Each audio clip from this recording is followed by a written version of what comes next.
Welcome to the YoggNation, the Spirit of Gratitude podcast on the YoggNation platform. Hello, friends.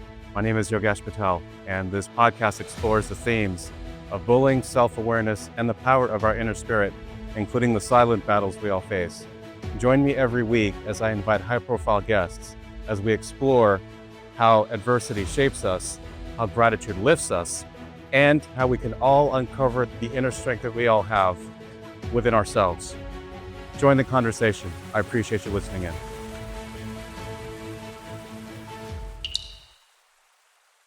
And welcome back to the Spirit of Gratitude podcast. Today is a State of the Union episode, but we aren't talking about politics.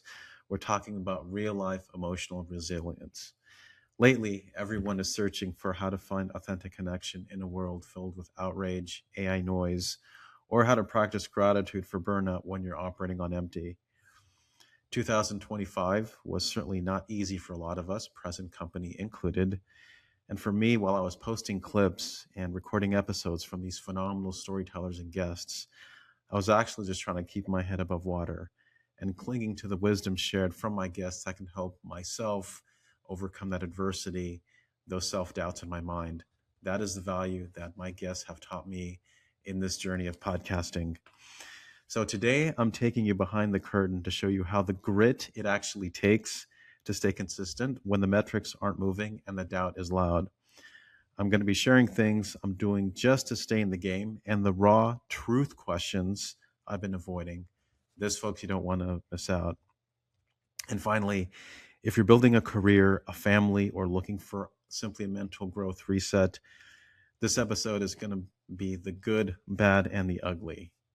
And as I mentioned before, and I will always remain saying this, certainly I want to make gratitude part of your foundational success to help you turn that stress into strength. So let's get into it. And answering the hardest question first, folks, what is the one sentence I've been avoiding saying out loud about the podcast? And this is a two-part question that I'll answer. So the first, the very raw and vulnerable answer is this. After 68 full episodes and over 350 reels posted, I still have less than 2,000 social media followers across YouTube, Instagram, Facebook, and TikTok. You know, the self-critic in me is so embarrassed that after 17 months of weekly episode releases, it feels awful. It doesn't sit well with me that all of this valuable insight from guests still lives in a vault. A lot of people are missing out on the tremendous wisdom and perspective from recent guests like author and fellow podcaster Gemma Gorokov, who mentions, be honest with your soul, it already knows, or High Point University president Dr. Nida Kubain, where he mentions, don't help people out, help people up. Again, great words of wisdom that many people perhaps aren't tuned to, and that falls on me, not on my guests. So definitely something is very wrong, folks. And weird for me to say this. This is where I have gratitude for recognizing this in terms of my own shortcomings and the shortcomings that are pointed out by my friends. You know, the self-awareness, knowing things are not optimal and having the mindfulness to change proactively is what I'm doing and seeking my own truth, as Malik Ben Musa had mentioned. And that's the good news. I know what it is, and I am taking steps to address them. And I hate to admit it, a lot of it has involved these self-inflicted wounds. And certainly I'm not blaming others. I take full accountability and responsibility for what I haven't done. And I have not been listening to the valuable advice given from my gratitude angels. And you know who you are, folks. Thank you, by the way. Not having a laser focus on who the actual target audience for this podcast is, which I thought were fans of the Ted Lasso show. It's close in terms of the themes that the show propagates in terms of belief in oneself when others perhaps, or the self-doubt that you have when others believe in you, that wholesomeness, that gratitude, that empathy and the kindness. But again, that still doesn't hit the bullseye. And again, the thing that I haven't changed is even the handle YoggNation. So YoggNation is the community that I'm building, but how And where can people find me on social media if they type in gratitude? I want the spirit of gratitude to be front and center, but certainly people can't find me because of my handle of YoggNation. So that's what I am addressing and proactively working on. And again, this is where people, and most importantly, though, people need to know who I am. If I am to build an authentic audience of gratitude, guardians, and angels, it's helpful to know for people to understand my journey, what I've gone through, why I deeply care about gratitude as a foundation for an individual's success. And part of it is to be very open and honest and saying that I've been hiding behind the mic, truthfully, thinking that the guests have the message and I'm simply the messenger. And while that is still true, I am still the face of the brand. I need to be more visible. I need to be more seen. I need to be more heard. And they need to see not only what I am, but what I'm creating. And what I'm creating, again, is the ability for each and every one of us that the answers are within ourselves. It's to remind this listening public of just this very theme. And, you know, a lot of our lives are filled with noise that we're just trying to avoid or tune down. And how do we do it? And those are the answers that I seek from my guests, from the questions that I ask them. And, you know, as an example, when martial arts legend Ernie Ray Sr. talks about martial arts as a foundation of life and a discipline to develop a person mentally, physically, spiritually, and have good character, hopefully that resonates with a lot of people, parents especially, as they try and find tools to help and resources to help with their child's emotional and mental health. And again, it's just this wisdom, folks, that I'm just trying to propagate from the messaging of these incredible guests. And if you don't want to listen to your parents or spouse, that's fine. We all do that. I get it. I don't listen to my wife all the time, even though she may want me to. But again, if there is a guest's message that hits you at the right place, at the right moment, that helps directly influences your heart or soul, and hopefully, from that perspective, your situation might change if you look at a problem differently, or if you look at something else that is a roadblock. That is simply what I want to do, put out some good messaging out there, trying to fight the ills of technology in terms of what is gets the attention on social media today. Um, and again, that's simply the value I want to impart in the podcast, you know, to be plain and simple. Again, the State of the Union. So that is the first part to the question, where I ask myself, what's the one sentence I've been avoiding saying out loud about the podcast? Now, the second part to this question is, and again, this is where I'm embarrassed to say, being vulnerable, being honest with the citizens of YoggNation, as I like to call them, is I don't. It's uncomfortable for me to ask you to like and subscribe. I know it's so simple to say. I just, for whatever reason, have this fear, this trepidation. Again, these are all mental blocks that I'm creating, I'm self imposing myself. But if I'm going to help build this community of gratitude angels and guardians of gratitude, beyond just needing your support, I sincerely hope that the wisdom shared from my guests somehow resonates with you. And if it does, like and subscribe to let me know that what I'm putting out there is helping others overcome adversity. It's helping others reframe their perspective on how gratitude, again, is a foundation to help turn stress into strength. And so that's why perhaps I've been swimming at less than 2,000 media social followers. And again, there's a lot more to that in terms of the branding and remessaging that I'm currently doing. But again, this is just a hard truth that it's hard for me to accept, just because that is not my nature to, I'll just quote, beg, which is how I've always viewed it. But again, I think that is where my perception is wrong. There's no harm in saying, hey, if you like what you see, like and subscribe. It helps me know that what the messaging I'm putting out there is certainly helping you or helping another individual do something that overcomes a challenge. And I think I don't do that enough.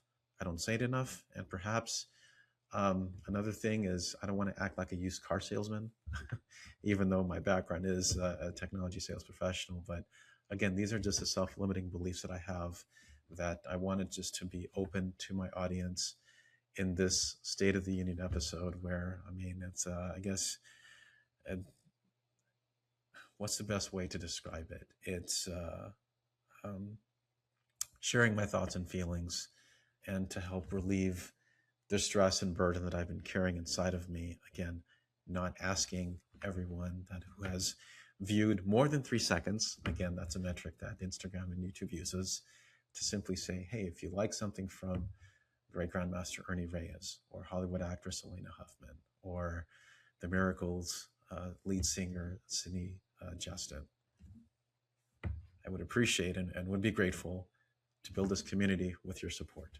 And I think we're onto something really special because, again, it just comes down to what is seen and heard on social media.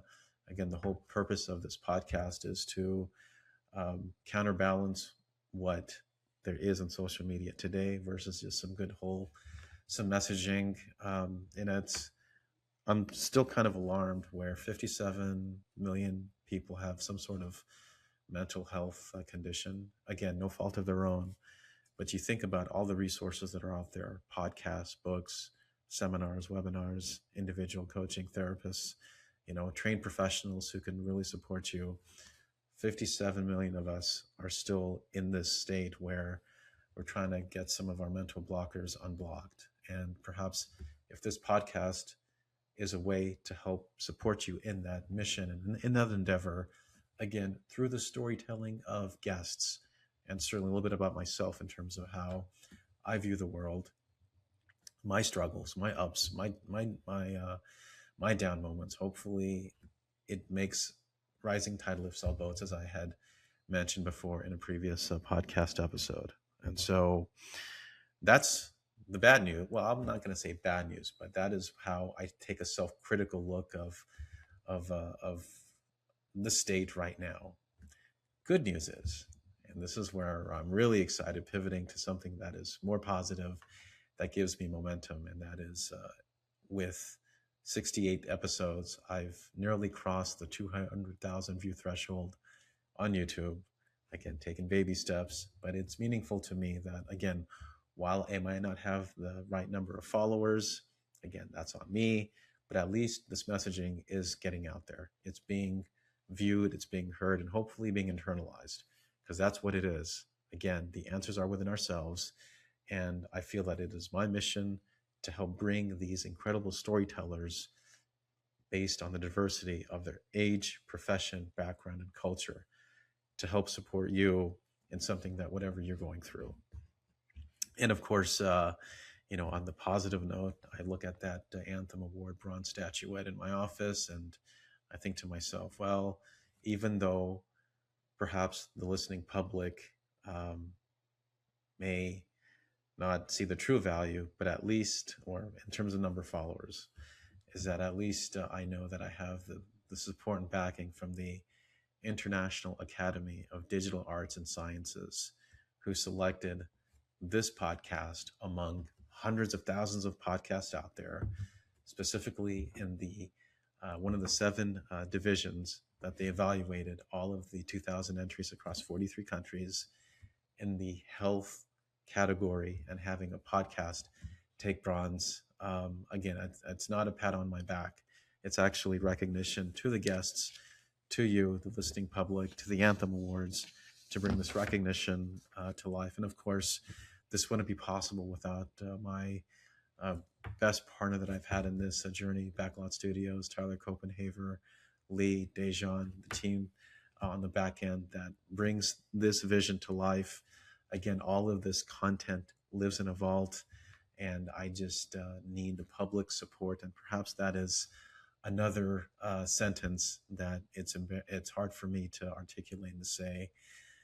I need help, right? I need help to grow this channel, and the reason why I have chosen YouTube, Instagram, Facebook, TikTok is trying to address where the majority of people get information for them. And so I chose these platforms intentionally for that reason.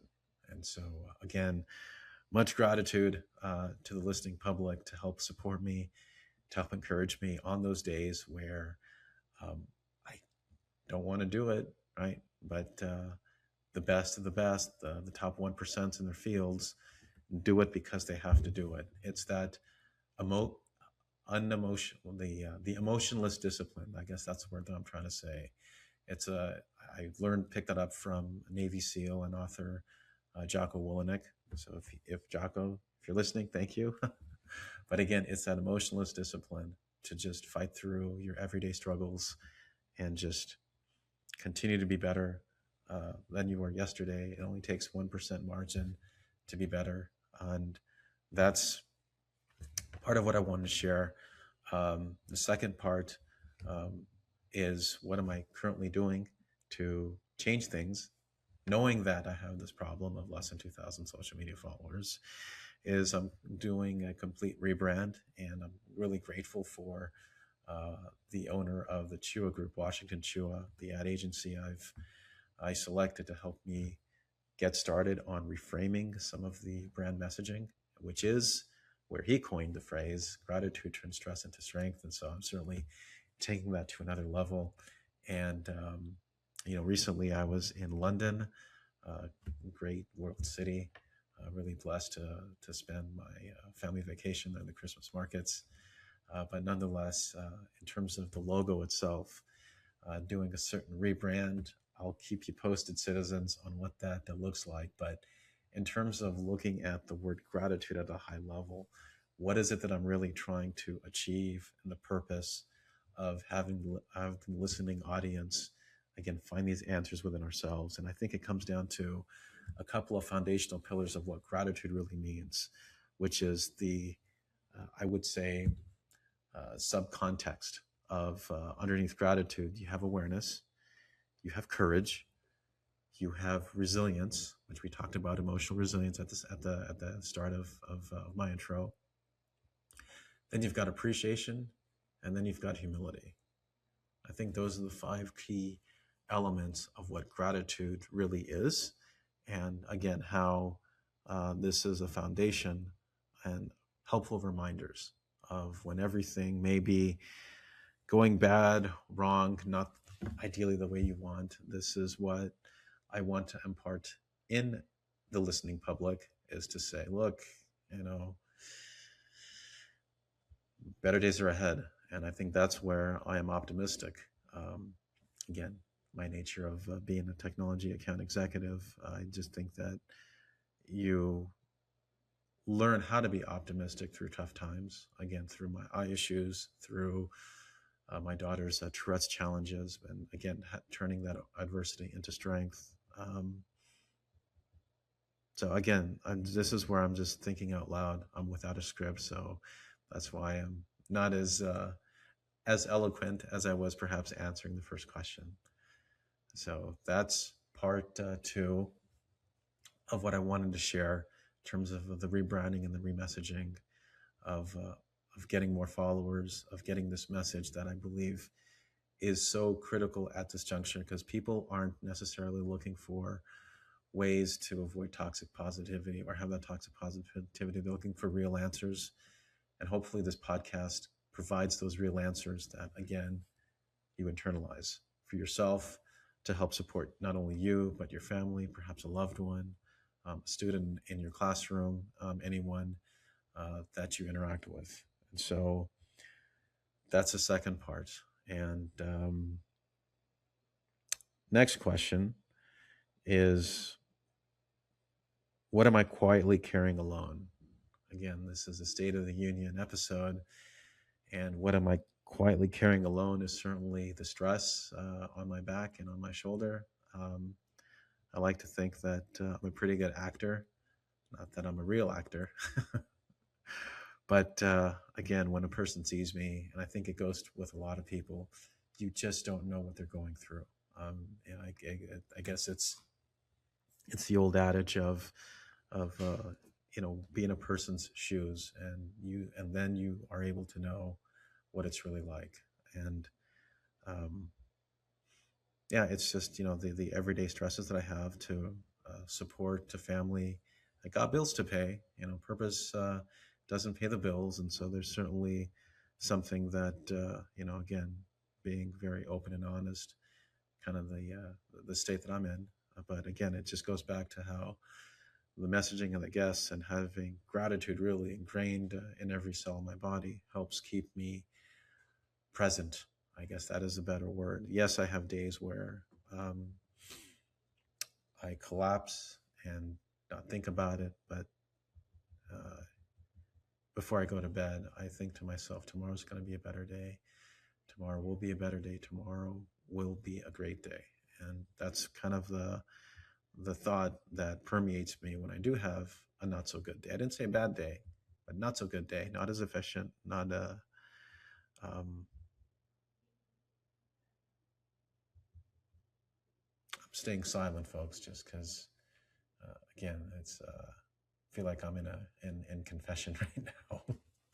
But again, it's all to help you understand my journey, who I am, so that way I build and grow this audience for all of us.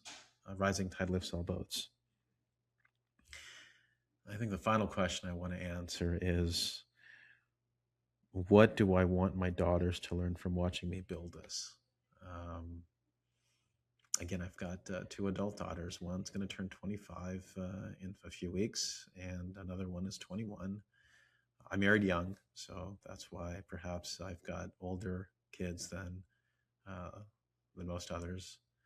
I'm 52 currently, and hopefully my daughters see in me building this thing from scratch, um, what it takes, the hard work, the sacrifice, all of the common elements of what it takes to really have a vision, to execute on it, not lose your focus. Um, at the end of the day, I just want to be a good role model to them, as I know my listening public does that as well, to perhaps their tribe, so to speak. And also, I want to flip that. Also, kind of a second part is giving honor to and respect to my parents, who have given me this value system of discipline and hard work at an early age. Again, I want to honor them as best as I can. I always like to say that it's really my mom's kindness that lives in me, that is a part of this podcast a lot. And of course, it's my father's discipline. Again, he was a person that came in 1970 with $8 in his pocket, student visa, earned his way to become a PhD in horticulture and soil science, became a small business owner. And that's where, again, I grew up in a nursery. And so plants don't water themselves, so to speak. And no matter whether it's 120 degrees out in a greenhouse where it's 100% humidity, or 35 degrees, you're still working. And so that's what I'm really grateful for. And so trying to be that dutiful son. I thank you for listening and for subscribing, for tuning in to this particular raw, emotional podcast episode. If something has resonated in the messaging that affects you, or that can positively affect another person, please do the needful. And I'd appreciate reviews